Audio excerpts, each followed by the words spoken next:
Hello everyone, আসসালামু আলাইকুম। আশা করি সবাই অনেক ভালো আছেন। সেকেন্ড পার্ট নিয়ে হাজির হলাম।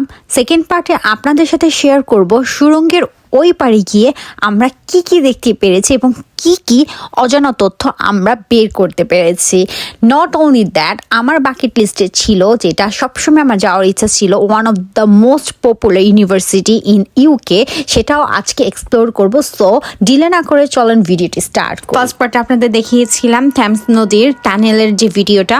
যদি টানেলের ভিডিও না দেখে থাকেন তাহলে অবশ্যই চলে যান, উপরে আমি আইকনে দিয়ে দিব। এবং সেকেন্ড পার্টে আজকে দেখাবো টানেলের ওই পারে গিয়ে আমরা কি কি দেখতে পেয়েছি, কি কি হিস্টোরি লুকিয়ে আছে যেগুলো আমরা জানি না, সেগুলো আজকে দেখাবো। আই ওয়াজ সো এক্সাইটেড যে সো চলেন এখন আমরা ফুড টানেলের ইতিহাস সম্পর্কে জেনে নেই। এই ফুড টানেলটি প্রথম নির্মাণ করা হয়েছিল 1898 সালে, আর এই ফুড টানেলের দৈর্ঘ্য 370 মিটার লম্বায়। আর এই ফুড টানেলটি ওপেন করা হয়েছিল 1902 সালে।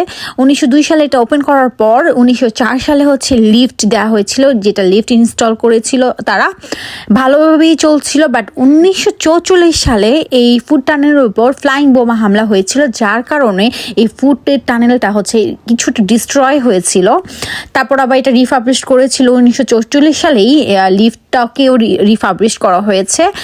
বাট এটা ভালোভাবে রিফাবলিশ করা হয়েছিল 2011 সাল থেকে 2014 সালের মধ্যে, খুব ভালোভাবে এখন যে অবস্থায় আছে সেই অবস্থায় আপনারা দেখতে পাচ্ছেন। এখন আপনাদেরকে খুবই ইন্টারেস্টিং একটা শিপ নিয়ে কথা বলবো, যার নাম হচ্ছে কার্টিস শার্ক। এটা লন্ডনের one of the most popular ship. কারণ এটার পপুলার কারণ হচ্ছে এটা আগে এই শিপকে বলা হতো ক্লিপার শিপ। এটার ডিজাইনটা নাকি খুবই সুন্দর ছিল, যাকে বলা হতো বিউটি অফ দ্য শিপ। আর এই শিপটা যে কিনা প্রথম ওদের ট্রি ট্রেডিং এর ক্ষেত্রে ইউজ করা হতো 19th সেঞ্চুরিতে এই শিপটা, তাই তারা আইকনিক হিসেবে এই শিপটা এখন মিউজিয়ামে পরিণত করা হয়েছে। আপনারা ভিতরে গেলেই বুঝতে পারবেন এই শিপের ব্যাপারে অজানা অনেক তথ্য আপনারা জানতে পারবেন মিউজিয়ামটা এক্সপ্লোর করলে। বাট আমি মিউজিয়ামটা এক্সপ্লোর করছি না, আপনাদেরকে বাহির দিক থেকেই এই মিউজিয়ামটা দেখাচ্ছি। আর ভিতরে তো আরও এটা সৌন্দর্য দেখতে পারবেন যখন মিউজিয়ামের ভিতরে যাবেন। তারপর আমি মুভ করছি নেক্সট প্লেসে, যেখানে গ্রিনউইচে গেলে আপনারা কী কী দেখতে পারবেন। গ্রিনউইচ মার্কেট, যেটা খুবই পপুলার মার্কেট ওই এরিয়ার। সো এটা এখন আপনাদেরকে এক্সপ্লোর করে দেখাবো। এর আগে আপনারা যারা আমার ক্যামডেন মার্কেটে এবং চায়না টাউনের ব্লগগুলো দেখেনি, তাড়াতাড়ি গিয়ে দেখে আসবেন। সেখানে যেরকম আপনাদের খাবার, বিভিন্ন অ্যাক্সেসরিজ, তারপর আরও বিভিন্ন জিনিসপত্র নিয়ে একটা হচ্ছে মার্কেটে বসে, সেম অ্যাজ লাইক এই গ্রিনউইচেও আপনারা দেখতে পারবেন এরকম মার্কেট। এখানে যদিও স্পেস কম ছিল, ছোট্ট একটা জায়গা নিয়ে তারা এই মার্কেটটা বসিয়েছে। আমি যদিও একদম শেষ মুহূর্তে গিয়েছিলাম, তাই একদমই মানুষ ছিল না, তাই আমি ভালোভাবে ঘুরে ফিরে দেখতে পাচ্ছিলাম। এই মার্কেটের সবচেয়ে আমার কাছে যে দোকানটা অনেক সুন্দর লেগেছে সেটা হচ্ছে এই ফুলের দোকান। এই ফুলগুলো সবগুলো এই মেয়েটা বানাচ্ছিল, মানে ওর এত ক্রিয়েটিভিটি দেখে আমি খুবই অবাক হচ্ছিলাম যে এত নিখুঁত, এত সুন্দর করে কিভাবে বানাচ্ছিল। যাই হোক, মার্কেটে ঘুরতে ঘুরতে আমার এত ক্ষুধা লেগেছিল, তারপর আমি নিয়ে নিলাম চুরুস। আমার চুরুস খুবই পছন্দ। আপনাদের কার কার চুরুস আমার মতো পছন্দ কমেন্ট করে অবশ্যই জানাবেন। চুরুস খেতে খেতে এবার আমরা চলে যাব আমাদের গ্রিনউইচের সবচেয়ে লাস্ট পার্টে। এটা হচ্ছে গ্রিনউইচ ইউনিভার্সিটি, যেটার জন্য বেসিক্যালি আসা। এখন ইউনিভার্সিটির ভিতরে আমরা ঢুকে যাচ্ছি। এই মার্কেট থেকে একদমই 2 মিনিটের রাস্তা, আপনারা চলে যেতে পারবেন গ্রিনউইচ ইউনিভার্সিটিতে। ঢোকার পর একটা চার্ট দেখতে পারবেন। এই চার্টে আপনারা কোথায় কোথায় যাবেন সেগুলো হচ্ছে আপনারা বের করে করে যেতে পারবেন। যদিও ওই চার্ট আমি ফলোই করিনি, আমি জাস্ট আমার মন মতো হেঁটেছি, যেখানে আমার 2 চোখ যায় আমি সেখানেই গিয়েছি। বাট যত আপনি ভিতরে যাবেন ততই আপনি হচ্ছে মুগ্ধ হবেন।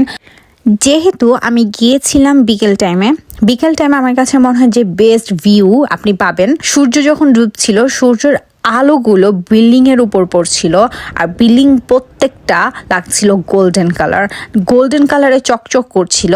আমি এরকম ভিউ আমি আগে কখনো বিল্ডিং এর উপর পড়ে এত অবসেসড কখনো হয়নি। আমি যখন এই সিঁড়িটা দিয়ে উপরে উঠলাম, তারপর আমি যখন একটা ভিডিও নিলাম, লুক এট দ্য ভিউ। ওই সাইডে হচ্ছে পড়ছিল সূর্যের আলো, বিল্ডিংগুলো মনে হচ্ছিল যে আগুন জ্বলিয়ে দিয়েছে। এটি একটি লন্ডনের পূর্ব প্রান্তের একটি সাইট যেখানে গ্রিনিজ প্রাসাদ ছিল। গ্রিনিজের নাম শুনলেই মনে হয় যে এটা অনেক বছর আগের। জি হ্যাঁ, 1500 সালের গ্রিনউইচ এই প্রাসাদে বসবাস করত রাজা বাদশারা, যেখানের মধ্যে মোস্ট পপুলার রাজারা ছিল Henry the 8 of Elizabeth first, Mary কুইনের মতো স্কটিশ আরও রাজাদের বাড়ি ছিল এখানে। সো ওই প্রাসাদগুলো এখন আর নেই, কারণ হচ্ছে এগুলো ছিল 1500 সালের প্রাসাদ। তাই এই প্রাসাদের সাথে মিল রেখে সরকারভাবে স্থাপিত করা হয়েছিল এই সুন্দর সুন্দর ম্যাগনিফিসেন্ট এই বিল্ডিংগুলো, যার ডিজাইন করেছিল স্যার ক্রিস্টোফার। সো আজকের মতো এই ভিডিওটা এখানেই শেষ। আশা করি আপনাদের অনেক কিছু অজানা তথ্য আমি দিতে পেরেছি এবং আমিও অনেক কিছু জানতে পেরেছি এই ভিডিওর মাধ্যমে। তো কার কি ভালো লেগেছে অবশ্যই কমেন্ট করে জানাবেন এবং অবশ্যই সাবস্ক্রাইব করে আমার পাশে থাকবেন। আল্লাহ হাফেজ।